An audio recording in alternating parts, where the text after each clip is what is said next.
నమస్కారం ఈటీవీ 360కి స్వాగతం ముందుగా ప్రధాన అంశాలు మహిళా సంఘాలతో సోలార్ పవర్ ప్లాంట్లు ఏర్పాటు చేయిస్తాం అతివల్ని పారిశ్రామికవేత్తలుగా చేయడమే లక్ష్యమన్న భట్టి ఎమ్మెల్యేలు బజారుకెక్కడం సరికాదన్న మంత్రులు సీఎం కొత్త కుట్రలకు తెర తీశారంటూ కేటీఆర్ విమర్శ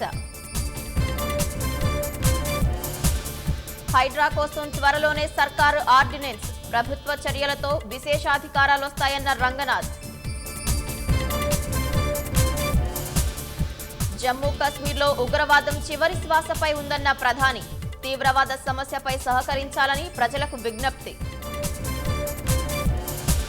డిమాండ్ల పరిష్కారంపై పశ్చిమ బెంగాల్ సీఎంతో వైద్యుల చర్చలు రక్షణ కల్పించేలా 5 అంశాలను మమతా ముందుంచనున్న వైద్యులు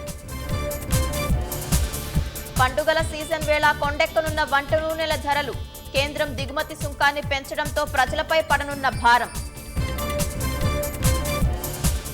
కమలా హ్యారిస్తో చర్చకు ట్రంప్ మరోసారి సిద్ధమయ్యే అవకాశం తొలి డిబేట్లో తానే గెలిచినట్లు భావిస్తూ ప్రకటన